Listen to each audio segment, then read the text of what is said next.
Hola, ¿qué tal? Este módulo es muy sencillo. Bueno, esta actividad.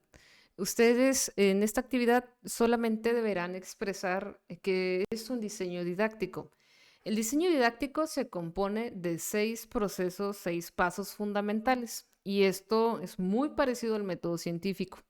Primero, fundamentación y directrices, es decir, cuál es mi marco teórico, cuál es mi marco curricular, si ya realicé un diagnóstico al aula, al grupo que me ha tocado, por lo menos si conozco el contexto de la escuela, también en general qué autores, que es el marco teórico, qué autores estoy utilizando para poder enseñar este nuevo conocimiento que van a adquirir los estudiantes. Entonces, primero debemos de tener ese gran diseño curricular, es decir, en qué grado van de secundaria, de bachillerato, en qué semestre, si es una bachillerato técnico, una secundaria técnica o general, si es Cobach, si es Conalep, si es CECITE, si es CETIS, CEBETIS, ¿no? De Yeti, básicamente. Entonces, todo eso lo tenemos que tomar en cuenta para el diseño didáctico y ese es ahí donde partimos. ¿Qué es lo que conozco de mi contexto escolar, de mis estudiantes, del contexto de la colonia? ¿De dónde vienen los estudiantes? ¿De qué colonias vienen los estudiantes? ¿Qué aprendizajes previos tienen? Eso es muy importante. Y también culturales, aspectos sociales y culturales y económicos, que son factores de la colonia, del lugar donde está el plantel, que nos dice mucho sobre cómo va a ser el grupo que va a venir, ¿no? Dos, objetivos y propósitos. ¿Qué objetivo estamos teniendo? A partir de un diagnóstico, nosotros podemos decir, bueno, este grupo em, no sabe leer ni escribir de forma correcta, entonces partimos desde ahí para luego poder ir avanzando progresivamente de ambas formas, tomando ejercicios con dos, digamos, dos propósitos. Uno, seguir el diseño curricular y dos, tratar de llevar a los estudiantes en dos direcciones, que sería uno lo que dice el marco y otro lo que el estudiante no sabe y hay que guiarlo para poder regularlo con lo que debería de saber. ¿Y por qué es importante seguir el diseño curricular? Porque al final se espera que estos estudiantes estén preparados para la vida, estén preparados para el día a día, para la profesión, pero no solamente estar preparados y sobrevivir, que muchas veces se confunde, sino que estén preparados para crear, para argumentar, para defenderse, y eso solo lo hace el pensamiento crítico. Y el pensamiento crítico es algo que de forma interseccional se da en diferentes asignaturas. Y muchas veces decimos, no, es que el pensamiento crítico solo es de lectura o solo de matemáticas porque es pensamiento lógico. Y no, el pensamiento crítico, el pensamiento lógico se utiliza para absolutamente todo, ¿no? Entonces, ahí es la base de la filosofía, por ejemplo.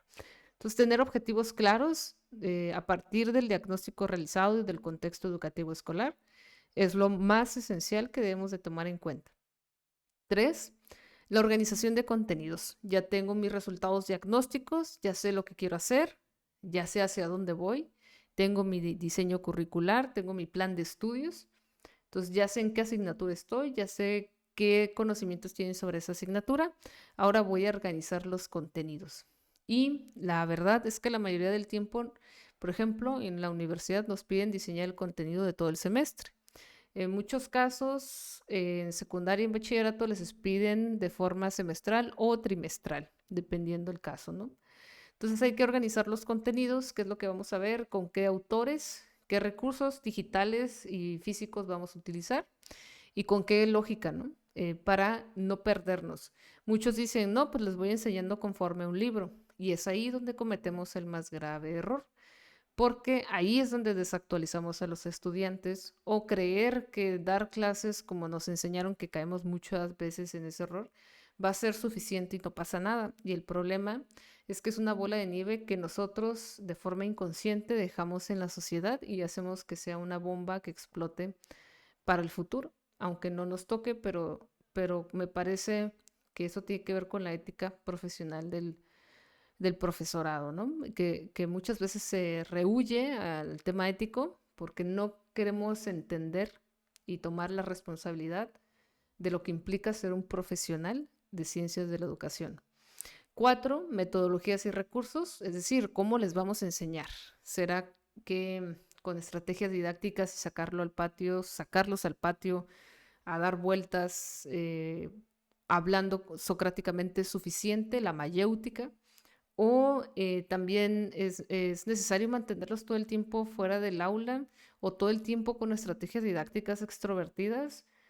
Pues no tanto. Las estrategias didácticas se deben de utilizar con diferentes funciones y cuando nosotros también abusamos de hacer demasiadas juegos, eh, más que estrategias didácticas, se convierten en un entretenimiento al sujeto y entonces también aburre y también se vuelve complejo, sobre todo cuando en la adolescencia hay muchos miedos y em, muchos problemas de bullying que no se tratan de forma adecuada. Entonces hay que ser muy estratégicos en pensar en la metodología y los recursos. Poco a poco iremos hablando de algunos ejemplos, em, pero enfocarnos sobre todo al contenido. El contenido, si está bien hecho, la metodología va a empezar a fluir y también saber cuándo exigir y cuándo dejarlos ser un poco. Saber que no siempre les vamos a dar juegos, pero hacer una excursión al Secut una vez al año, hacer una visita a una biblioteca cercana, eso es positivo, llevarles a alguna persona para que dé una charla. No todo debe ser sobre nosotros y que nosotros somos la máxima entidad que sabe y les expone una información, sino que también hay otras personas que son competentes o que tal vez no lo son tanto nuestros ojos, pero a ellos sin duda el ver el otro rostro es muy significativo. O cuando muchos dicen que los youtubers les han enseñado más que sus profesores, pero no se dan cuenta que sin esos profesores que han escuchado no tuvieran el conocimiento previo para poder entender al youtuber. O sea, antes de llegar al youtuber, ustedes tuvieron un conocimiento previo que fue su profe en la clase o sus papás, o sus amigos, o otra información.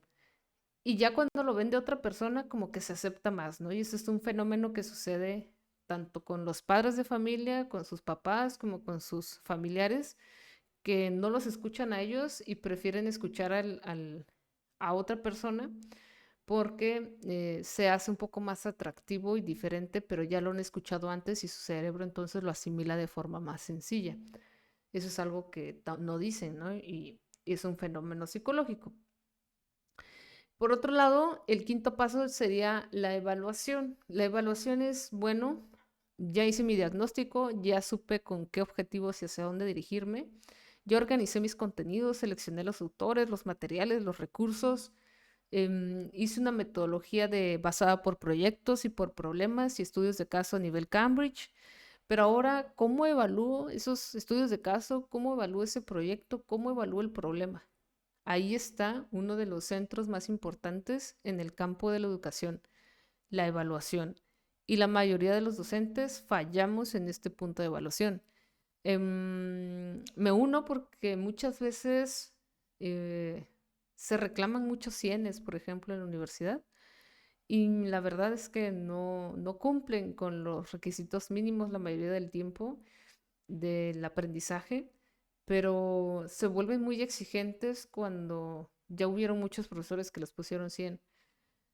Entonces se vuelve un tema y se vuelve un tema también de conformismo y muy, muy complejo que si a ustedes les gusta este tema, déjenme un cafecito. Y es más, si llegaron hasta aquí, hasta este video, ahí en sus comentarios de su tarea me ponen un emoji, un cafecito, una pregunta, lo que ustedes quieran, para saber que sí están escuchando, ¿no?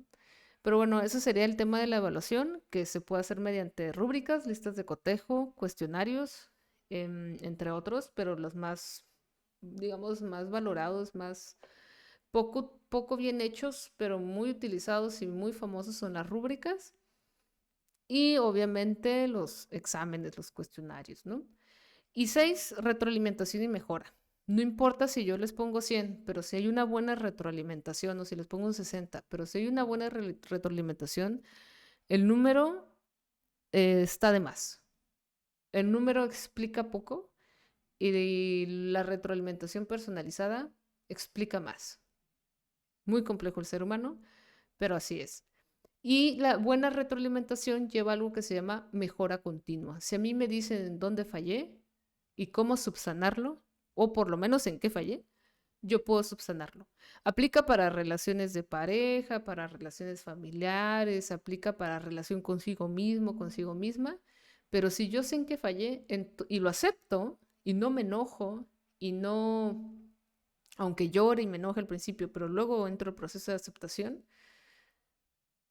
si yo paso eso, puedo mejorar y puedo ser una mejor persona cada día y con cada mejora que me indiquen. Los profesores pecamos mucho de egocentrismo, aunque no lo queramos aceptar, porque precisamente somos el centro de atención de un aula y que confían en nosotros. Y a veces lastimamos esa confianza y por eso nos volvemos también, con el paso del tiempo, puede ser egocentristas, narcisistas y dar clases, de hecho, a docentes es lo más difícil que se puede hacer porque no aceptan retroalimentación de mejora.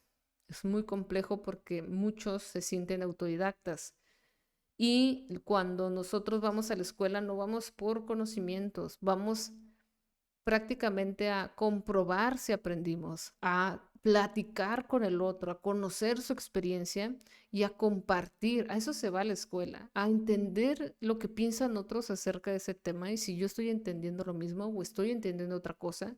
Y si estoy entendiendo otra cosa, debatirlo. Y eso lleva a la mejora. Entonces, subestimamos todo este diseño didáctico, todo este proceso de diseño didáctico y todo esto es tan complejo, pero a la vez tan enriquecedor que lo primero para ser docente, desde mi perspectiva, es tener mucho amor y desapego al yoísmo, ¿no? Dejar de tener ego, dejar de creer que lo entendemos todo o que es fácil y darle valor a todos los procesos eh, en la vida, ¿no?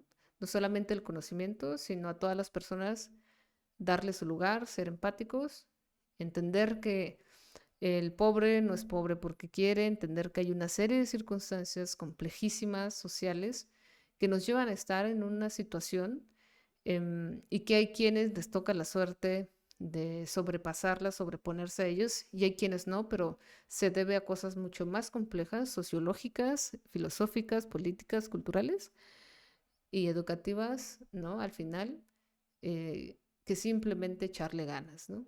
Bueno, con eso los dejo, no le echen ganas, eh, así nomás.